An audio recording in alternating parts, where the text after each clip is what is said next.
dimanche soir, mesdames, messieurs, c'est une tragédie qui a vraiment remué tous les cœurs, mais est-ce qu'on a vraiment tiré une leçon de la mort des Boys in Red? Mais pas du tout, conclut une des mères éplorées. La fin de semaine dernière, un minibus s'est retrouvé au garage parce que les roues étaient mal vissées. Alors les cyclones de Dalhousie ont dû être recueillis par leurs parents à Miramichi. Des précisions là-dessus d'Alexandre Kozminski. En 2008, le Nouveau-Brunswick a été marqué par la tragédie des Boys in Red. 7 jeunes joueurs de basketball sont morts dans un accident de la route. Le véhicule qui les transportait avait des pneus usés et la fourgonnette n'était pas optimisée pour résister aux impacts. Depuis, de nouveaux incidents impliquant des véhicules de transport d'élèves se sont produits. Le 25 novembre dernier, des autobus aux pneus usés amenaient 60 élèves à Halifax.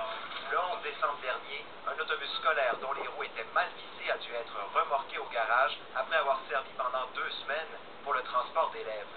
Interpellé à ce sujet, le ministre de l'Éducation, Johnny Carr, a dit que son ministère allait examiner les circonstances de l'incident et qu'il remerciait le syndicat de lui avoir fourni cette information. Mais pour la mère de Daniel Haynes, un des jeunes décédés dans l'accident des Boys in Red, la réaction du ministre est trop timide.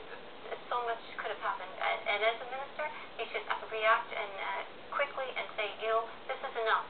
This is the second time within a month, and we need to take action.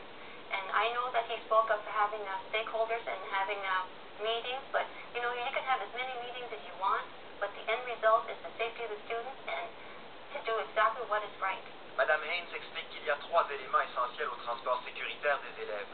Il faut utiliser un autobus muni d'une armature renforcée, une sorte de cage protectrice et chaussé de 4 pneus d'hiver. Deuxièmement, le chauffeur doit être qualifié pour bien conduire et bien analyser l'état du véhicule dont il a la responsabilité. Finalement, l'entretien de l'autobus devrait être fait minutieusement. Isabelle Haynes espère que le combat qu'elle mène depuis la mort de son fils va interpeller les autorités de la province et du pays.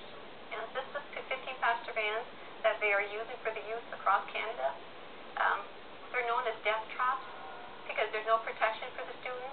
C'est dans ce type de véhicule que le fils d'Isabelle Haynes a connu la mort.